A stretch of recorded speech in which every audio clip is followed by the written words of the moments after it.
touchdown brings me back again to find I'm not the man they think I am back home. Oh, no, no, no, I'm a rocket man.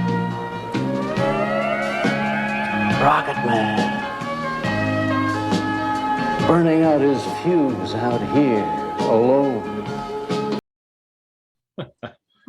Hello, everybody. Welcome back to Geezerology. And we just wanted to start it off with that funny little clip from, that was from 1978. William Shatner singing Elton John's song, Rocket Man. He was a host of the Science Fiction Film Awards show that was being shown on TV. This has since become known as the Saturn Awards. But anyway, we wanted to start this out. This is bouncing off when William Shatner got shot into space about a week ago, and the three of us started talking about that, and about how that tied in with his performance of Rocket Man. And so Dan and Bob wanted to do a show about just a bigger look at celebrities who have gone out of their lane to record music and do things like this and just do stuff on a goof. So I'm going to turn it over to Dee. Since this is your suggestion, I'm going to let you get started, buddy. Tell us about this. Thank you, Scott. Yes, this did come out of a news item. Of course, for those who don't know, and I don't know who doesn't know, William Shatner, formerly Captain Kirk, star of film, TV, and other things, broke the record. He's the oldest man to go into space. And I thought the irony and the juxtaposition of that just struck me as just hilarious. I mean, I give props to Shatner for, number one, he's made a second career of being campy, going against type, recording albums, using spoken word method. And there have been other celebrities that have done crossover before, but not to the extent of the popularity that William Shatner has. And yes, he did. It was October 18th. He was one of four individuals on the Blue Origins spacecraft, the company owned by the Amazon CEO, Jeff Bezos. So yes, Captain Kirk did reach a height of 65 miles, which is above the Earth's atmosphere, and traveled at 2,200 miles an hour. Ironically, they were only, the entire flight was under 11 minutes, and their wait was 4 minutes. So what better than to talk about William Shatner, who had recorded not only the Elton John classic Rocket Man, he's recorded Space Oddity by David Bowie, and he did a version of Major Tom also, which I think was quite camp. Now, I don't know if it was his idea or management's, but Shatner stands out above that crowd. There's another celebrity I'll mention a little bit later, and that's Mr. Pat Boone, who needs no introduction for anybody who's under the age of, or over the age of 40. So here we go.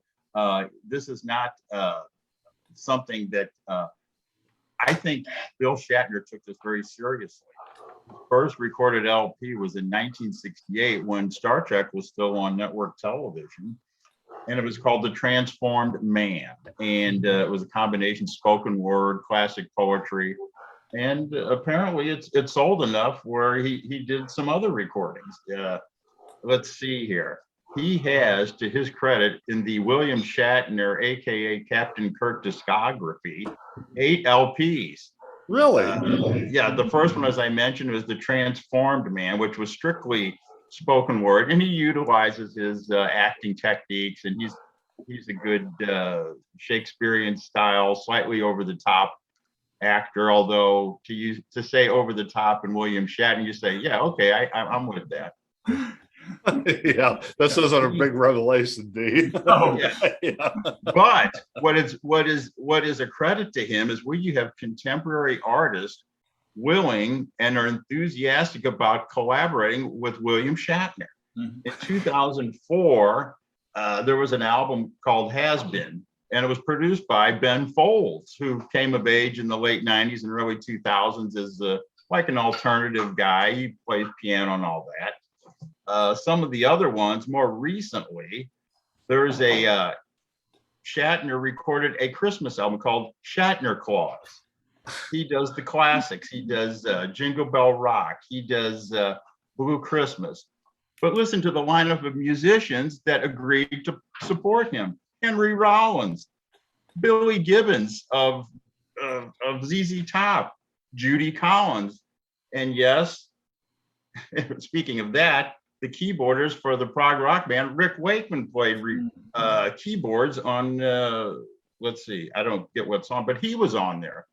I mean, you're going to everybody from Henry Rollins, Rick Wakeman, Judy Collins, and apparently sales were respectable. I don't have the exact numbers. I didn't check Billboard 100. So you've got to wonder if Rick Wakeman and all these guys, if they have just a big sense of humor and tongue in cheek, and they obviously like Shatner on some level.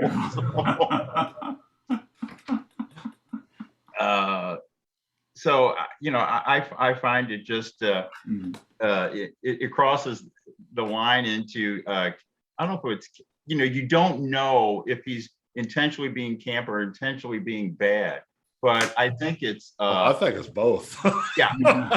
But you can also say what he's done is kind of a work of comic brilliance. You know, that he's doing this, and he's also done some other classic rock songs with people that actually recorded it. Take, for instance, Smoke on the Water. Yeah, when he recorded that, guess who played lead guitar? Richie Blackmore. So, he recorded a blues album. Bill Shatner sings, Bill Shatner the blues, and on the album cover, he's holding an acoustic guitar, walking down a country, you know, a unpaved country road, and you know, he does Crossroads, a number of, you know, Sunshine of Your Love, things like that. And I've listened to them, and he does the Will Shatner take. It's a combination spoken word. He does not hit notes, but from what I've gathered, I say to, you know, to William Shatner, I say go, you know, go for, keep going forward. Let's see. He also has an album coming out, or is supposedly it's been recorded, but I haven't heard anything about it. It's just called Bill. But yeah, Bob seems to be aware of it too, but I can't find any recordings or anything of that. But it's on Apple Music. The one song that put me over the top did not have a astronaut or space travel theme. It was when I came across the Queen classic Bohemian Rhapsody, and when he did that, I just fell out of my chair just about. I mean, his interpretation of it, I don't know if he's taking the lyrics, and his intent is to kind of not mock it, but he's just giving a whole new spin on it. But I will never listen to Bohemian Rhapsody the same way again. You know, and the guy, you know, he's 90 years old. The spacecraft that he's aboard, you know, the guy who financed it, Jeff Bezos, says he was a big fan of Star Trek growing up. So you have this merging of, you know, art, reality, and irony to the nth degree. And he may have taken some criticism, you know, from it for doing it, but Shatner obviously doesn't care. He says, I'm doing this. If people have fun with it, great. And it looks like people are having fun with it. In fact, I'm real curious about the Christmas album, given the all-star lineup that backed him on that album. I mean, you know, you don't get much heavier than Billy Gibbons and Rick Wakeman and Judy Collins. It's quite a combination. Actually, he tops that. If I can dovetail onto you here, Dan, the Seeking Major Tom album that came out in 2011. Now, I knew that Shatner had done this kind of stuff, but I never really paid a whole lot of attention to it. And when I dug into it, I'm like you, I was blown away by the musicians who joined him. And that Seeking Major Tom album, you know, most of the songs had some relation to like space travel and things. He's got Lyle Lovett, Brad Paisley, Steve Miller, Ian Pace from Deep Purple, Johnny Winter, Peter Frampton, Wayne Kramer of MC5, Carmen Appice, the drummer, Cheryl Crow, Warren Haynes. I mean, these are A-listers. And Ian Pace performs on Space Trucking. I mean, can you imagine that was one of Deep Purple's signature songs, and you're Ian Pace doing a version with William Shatner of the song back from then. And the blues album you mentioned, Sonny Landreth, Richie Blackmore, Ronnie Earl, Pat Travers, Jeff Baxter, Albert Lee, Steve Cropper, Harvey Mandel. They're just incredible performers with him. And his 2021 album, Bill's got Joe Walsh and Robert Randolph, I just look and go, either he's paying them a hell of a lot of money or, they're in on the joke with him or I don't know what. But I mean, these are some, pretty serious heavy hitters. Yeah, Bob. I think they're kind of in on, it's campy. And at some level, Star Trek has its own panache, and with Shatner as a survivor, they're saying, "Hey, look what he did before. Let's get in on this." And I mean, they know it's not going to expand their audience, but I think they're having fun with it, and Shatner's sure having fun with it. Yeah. I'm real tempted to get the Christmas album, but and then I came across one on Apple Music that he did with Leonard Nimoy called Spaced Out. And Nimoy sings on that, and of course Shatner does his spoken thing on his songs, but that one was kind of fun to listen to. Yeah, if anybody has any kind of a funny bone and a taste for irony, I say check out any of Shatner's stuff. I mean, when he was singing Crossroads, I mean, he puts a dramatic acting take on it, and it's a different way to hear that song again. But when anyway, but the man's had an incredible, very, very, very long career, and he's not much better of an actor than he is a singer. And I mean, I think he's kind of a ham with his acting, and he chews up a lot of scenery. But I mean, he's had several TV series, lots of movies, and he just had a movie come out earlier this year, in his 90s. So give the guy props for one heck of a career. Well, yeah, he was in a series of TV commercials a while back. I don't remember the product or anything, but I remember that it was all that same William Shatner thing he's been doing since Star Trek ended, is that he plays up his hammy reputation, and he takes it to the nth degree, and is intentionally becoming a self-parody, which is the whole point. I mean, he's had other TV. Oh, I'm sorry. I saw a meme recently yesterday that was just hilarious, and it's got a still shot from the old Twilight Zone episode where Shatner is playing the character on the plane who sees the monster out on the wing, and this has got a still from it, but the monster out on the wing is Shatner in his space uniform from when he took the space flight recently. Yeah, that's considered one of the classic Twilight Zone episodes of the day. Yeah. And Shatner, after Star Trek, he did T.J. Hooker series, and he did Boston Legal, which actually, got pretty good write-ups. I watched that series on DVD back in the DVD days. I watched that whole series start to finish. It was good. I liked it a lot. I like Boston Legal. Yeah. Yeah, that was James Spader's first move into TV, and they were both very good in that show. Yeah, they were. Yeah, they were. I remember seeing an interview with James Spader, and they said, "What's it like to work with William Shatner?" He goes, "It's unbelievable." One time he came up right before they did a scene. He goes, "Watch me do 21 one-handed push-ups. And he did.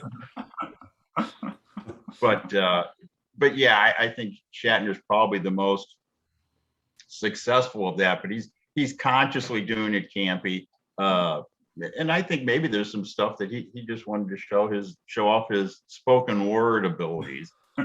He should probably be nominated for a Grammy in the spoken word category someday. But yeah, he's not the first to go out of his lane. That's for sure. I'll make a little brief mention of Pat Boone, who, for those who aren't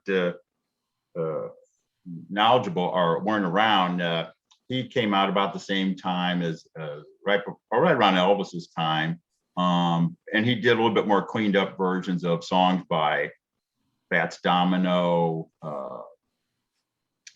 Tutti Frutti, which was written by Little Richard and all that.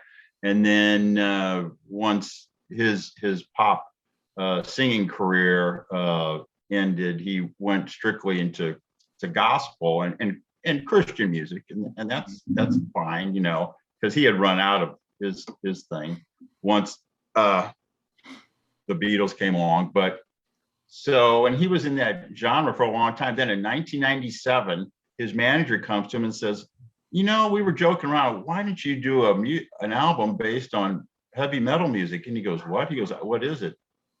So he goes out, he buys some albums, and he says he goes, you know, some of these are pretty good. He goes, but, you know, he didn't care for the music.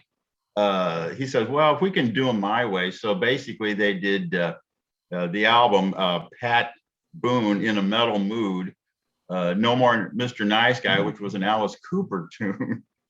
But they did them all in kind of a big band format, which he's more comfortable with.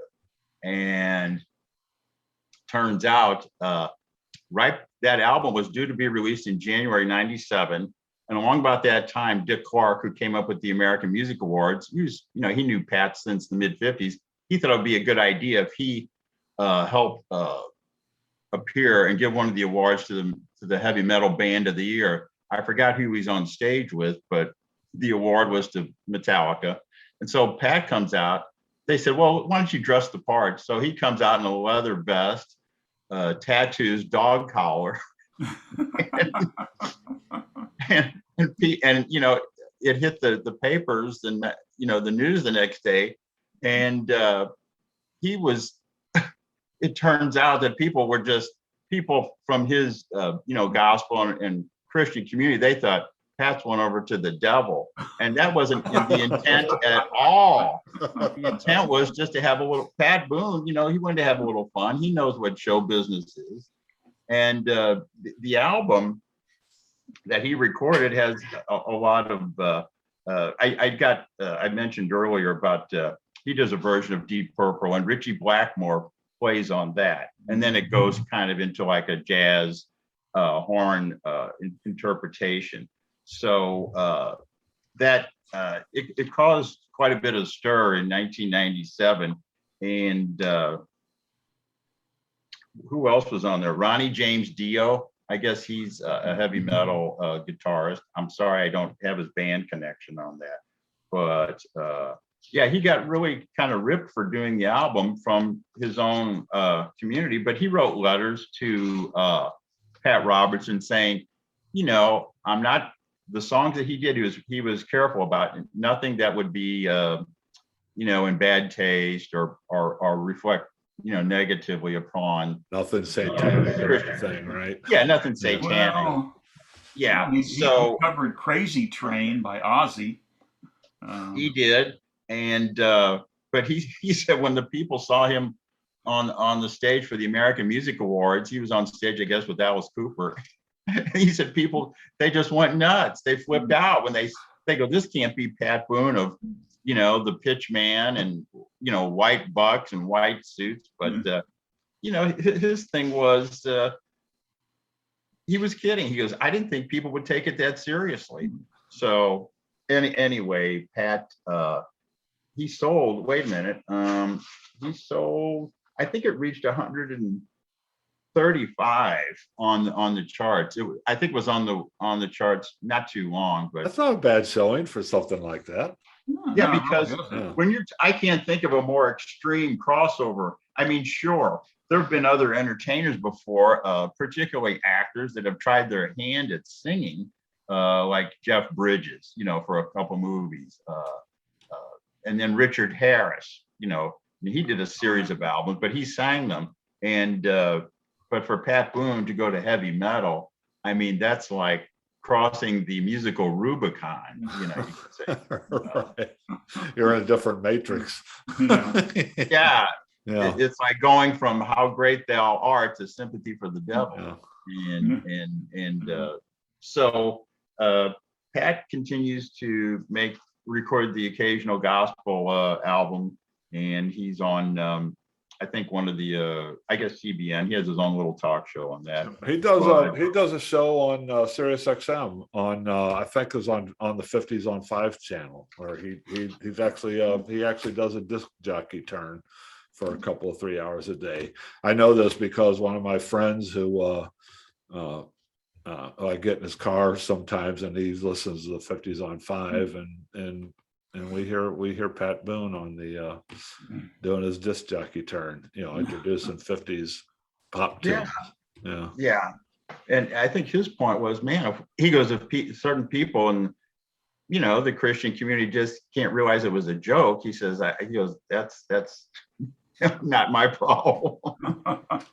But that's and there's other examples, but I think the ones like certain actors, there used to be a time when you had to sing, dance, and act, and now it's much more narrow. So yeah, I can't think of any other ones that have crossed that line or shocked their own core fans like Pat Boone did. Pat was probably the one that did it to the greatest degree, but I came across a couple others. Steve Lawrence and Edie Gourmet, the same year in '97, they covered Soundgarden's Black Hole Sun on an album they did called Lounge-a-Palooza, and they did like a Lounge-a-Palooza. I like that. they did a lounge jazz type version of it. And then Paul Anka did a 2005 album called Rock Swings, and he also covered Black Hole Sun, and he did, I guess, kind of a swing treatment of rock stuff. So there have been a couple others that have done it. And I remember as a kid, I think it was a lot more prevalent back then for actors to get pushed into doing music when they weren't capable of doing it. And I remember Robert Mitchum sang several songs, on his movies. One of his breakout movies, Thunder Road, he sang the title song to it. And he sang a title song to a Western called Young Billy Young. And, Mitchum might have been a great actor, but he wasn't much of a singer. And I remember James Stewart singing and Henry Fonda. The old character actor, Walter Brennan, did a spoken album. Yeah, I remember that. And Bob, you can add one more to that list. Lee Marvin, when he sang Paint Your Wagon. Paint Your Wagon. I was born under a wandering star. I'll never forget that. And Clint Eastwood sang on that also. I remember Clint Eastwood when he was doing the Rowdy Yates character on Rawhide. He came out with an album of cowboy songs, and but Eastwood actually has a pretty strong music background. He plays guitar, he does piano, and he's composed his own soundtracks. And he did a movie called Honky Tonk Man where he played guitar and actually sang the songs on it. Excuse me. And then we've had some actors who've actually tried a serious shot at music, like, Johnny Depp dabbles in it, and Kevin Costner's released albums and tours with a group called Far West. Bruce Willis did that Bruno character where he played harmonica. Kevin Bacon's done albums with his brother called the Bacon Brothers. And then, of course, Jack Black, who does Tenacious D. So you've got some out there who actually have some musical talent. But I have Belushi and Aykroyd with the Blues Brothers, right? oh yeah. Yeah. And Which was actually I remember that album. I haven't listened to it in ages. My brother had it. It was not a bad album. That was done in a serious. They were actually seriously trying to do an R&B and blues album, and for the most part they succeeded. I remember. Yeah, and there are actually some serious blues musicians out there today who will tell you in an honest, and when they're caught, be very honest, that the Blues Brothers actually inspired them to look into the blues. And I thought it was interesting when they obviously Belushi and Aykroyd, they were big, fans of blues music anyway, but they picked a hell of a backing band. They got some. Yes. Steve Cropper, on guitar, and the horn section. They were all part of that Memphis sound. You talk about in the day when different parts of the country had identifiable musical traits. That was it, and that was a interesting take. But I don't see anybody crossing over and overtaking William Shatner, because definitely Shatner is the reason to have this discussion, right? That was the top one right there. When he started flying in space, that's all I could think about was him singing Rocket Man. Yeah, and then the fact that he recorded these other, what an intersection of pop history, art, and science. Pat Boone, by the way, for those of you, for those youngsters out there, is father of Debbie Boone, who had her own successes in her own right. Yeah, singing easy listening pop music back in the day. You light up my life. Yeah.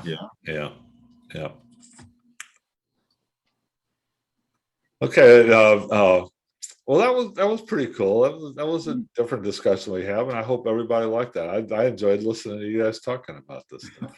Yeah, and great idea. D.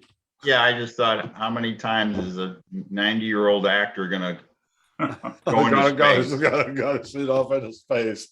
A 90-year-old actor who sang Rocket Man, right? Yeah, that's right. These opportunities to have these discussions don't come along every day. No. Okay, so thanks for listening, everybody. Join us next week. Marissa's going to join us next week. We're going to take another stab at a discussion on Ben Howard. And then coming up over the next couple of weeks on our Wednesday show will be Marissa will join us again with Daddy Bob to tell us about the Doors movie. The Doors Live at the Hollywood Bowl is going to be shown in theaters along with a couple of other things, and Bob's going to take his daughters along, and they're going to come back and tell us what they thought of it. So that'll be in a couple weeks for that. Anyway, thanks for joining us. We're glad to have you, and we hope to see you again soon. So long. All right, thanks for tuning in. Thanks.